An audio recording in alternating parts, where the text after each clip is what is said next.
I'm going to try a new style of making a video. Hopefully this is easier and quicker, and also more entertaining for you. Frankly, the previous style took me about 3 hours to do the entire video, and I just don't have that kind of time. Also, my neighbors are loud, and I have some noisy trains that pass by, so I have to wait for them whenever I want to do a recording.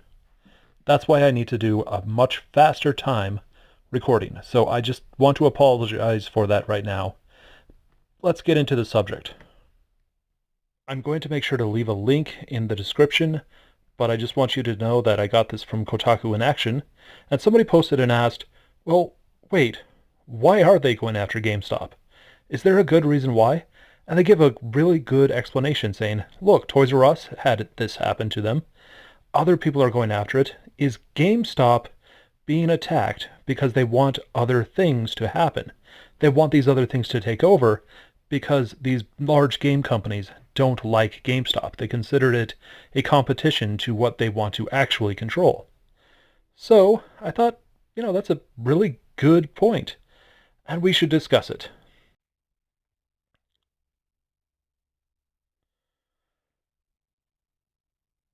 First off, let's ask the question, why is GameStop an asset to game companies? And then let's start off with an even easier one.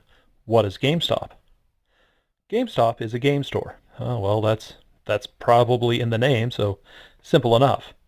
But there's a little bit more to it. It's actually more of a pawn shop. It sells new games, but it also sells used games. It makes sure to offer both to you.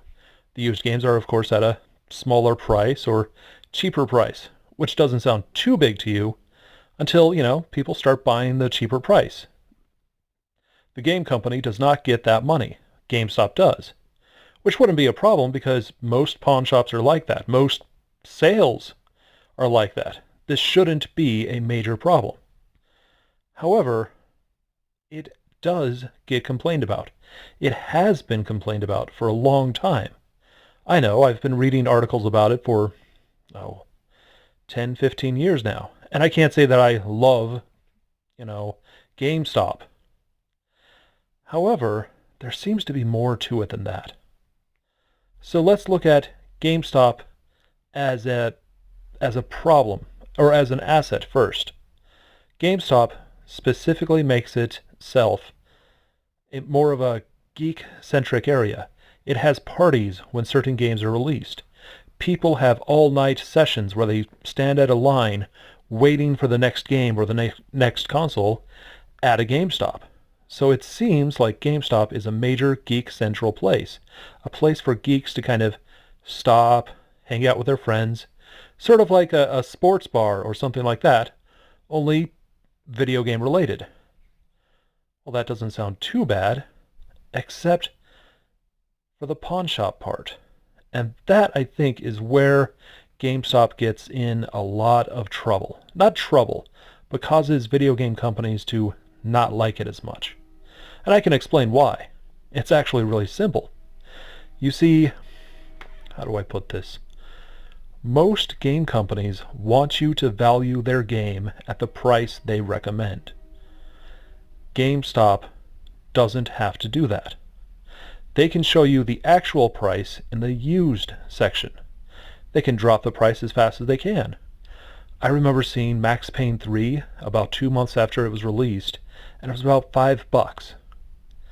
By the way, I bought the game recently for $1, so that should tell you exactly how much value it has had over the years. And the Max Payne company, or the Max Payne game, has not been selling as well. They haven't made another game since.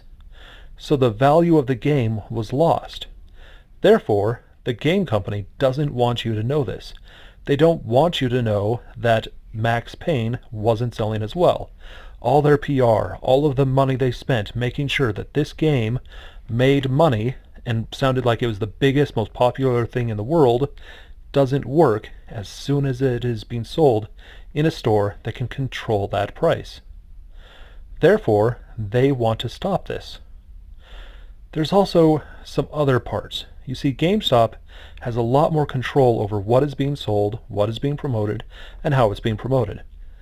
Honestly, they're paid a lot to promote things. They've got videos, they've got magazines, they've got all this stuff to kind of tell you, hey, this next game is the greatest game you've ever seen in your life. You should buy it. And they do that a lot. But as soon as the game starts being sold, they change the price. I have seen collector's editions with all these extra things, which were being sold for $600 on release, in a week or two being sold for $20, $30.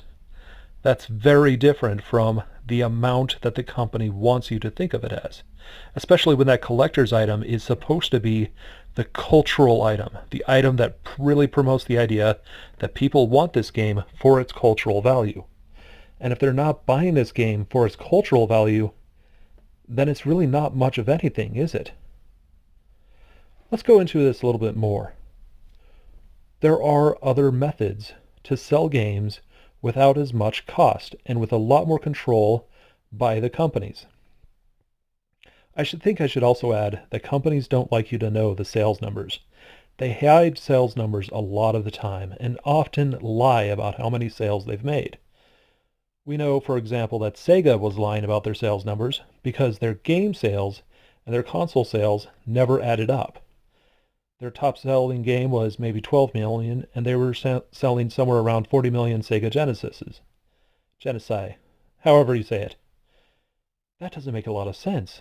Their top-selling game should be somewhere around, at least 50% of the population of people buying the console. That's supposed to be the system seller, and it's not. So these companies have a reason to hide these statistics. They don't want you to realize what's happening. They don't want you to think, oh, wait a minute, you haven't sold anything. You're not actually a good company. That's going to look bad to the investors. That's going to look bad to the company. So what they do is they hedge their bets, they lie. But you go to a GameStop store and you suddenly see that Max Payne game or that killer app that's selling for $5 a month after release, and you know it's not selling that well. You know the newest Doom, which came out, let's see now, I think it's 7 months now, is not doing too well because it's being sold for $30 and even less than that in all the stores. I think the other day I went to a GameStop and it was being sold for less than $20. The game did not do well. These companies don't want you to know this. They've also decided to make more of a competition for the GameStop, and they're kind of putting their money towards that competition. We have to go back a little bit, several years, to understand what this competition actually is. It's the same thing as Netflix or, other stuff. Back in the day, there was only one way to buy a game, or buy a movie, or buy anything. You had to physically buy it. You had to buy the disc for it. You had to buy the VHS tape for it. And when it was out in theaters, you had to go in and go to the theater. At one time, all of the theaters were owned by the movie-making companies. They ran what was shown, they said what the audiences will view, and they controlled how the people saw things. So, if the companies wanted to make it look like this new movie was selling gangbusters, they just kept it in theaters until, people were like, oh yeah, that's a classic, I keep seeing it. But that didn't work out when independent movie theaters started opening up. AMC, as strange as it sounds, is a major independent movie theater. They're not owned by movie companies. They can promote as many movie companies as they want. They definitely have, their special thing, same as GameStop. But they get to decide which movie is making money and which movies will stay in theaters. That controls the narrative, and they dislike that a lot. So, what do movie theaters do? They start releasing their movies on Netflix. Why? Because Netflix won't tell you how many viewers they had. They try to hide those statistics so it looks like this movie or that game or whatever is selling well. It also means a lot less money is spent on, say, the discs or the manufacturing of these games or these movies. They can make the movie, they can do what they need. There's a lot less work involved. In fact, there's actually a lot less contract involved because, all the unions didn't consider Netflix and YouTube and all that to be important until very recently. So their sales numbers, their contracts aren't really pulling in the same amount of numbers. Because of this, Netflix, Amazon Prime, all of those seem like good deals, especially when they're getting amazing viewer numbers. So all the companies have decided, all the TV companies have decided they need their own Netflix. In the same way, many video game companies want their own edition. Sure, they're going to call it something else, but you've seen it. Xbox 360 has the Xbox, I forget what it's called, but they all have it. And it's specifically a Netflix for video games. The next thing they're going to work on is the xCloud version of those video games. So why are they doing that? Oh gosh, I'm an idiot. Anyway, sorry. From there, we can see that the companies want to control the narrative of what is selling, what is good, and what is popular. That way they can be like, oh yes, the latest Halo did fine. Oh yeah, did you see the latest, this game? Yeah, it's doing great. It's gangbusters. We've controlled the narrative. But is it? Are they actually selling the consoles at the amount that you're expecting? No, it's unknown. And because they can hide those statistics, you can't tell.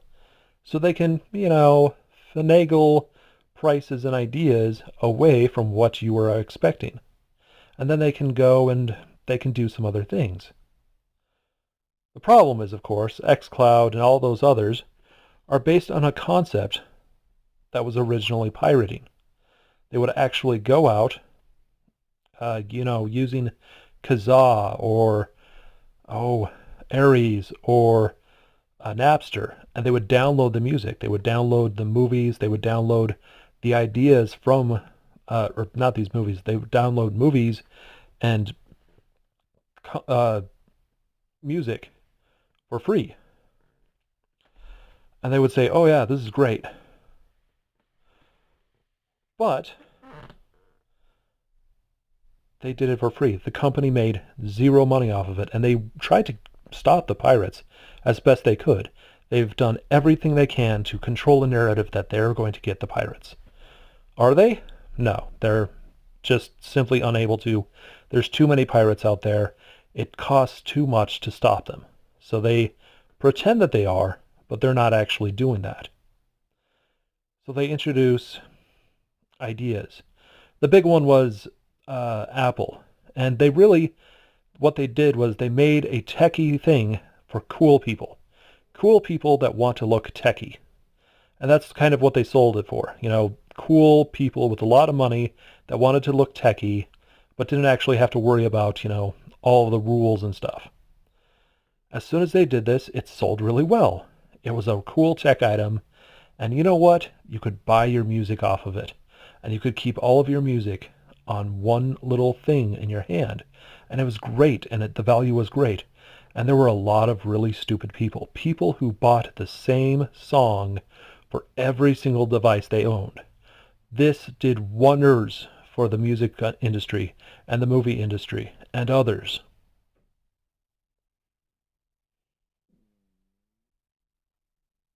But it was all based on the concepts and ideas from Kazaa, from the P2P downloading system, the pirates.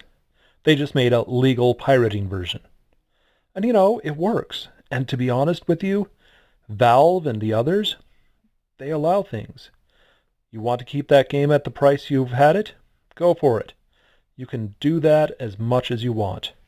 No Walmart to downgrade the price, no GameStop to make it obvious that this game isn't selling well.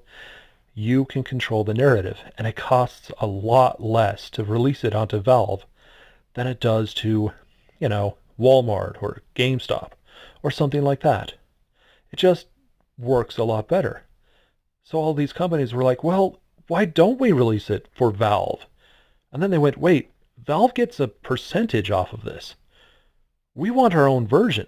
And so they, started their own versions. Sony had their own version. Microsoft had their own version. Nintendo had their own version. Actually, Nintendo now has, I think, their third version? Second, sorry.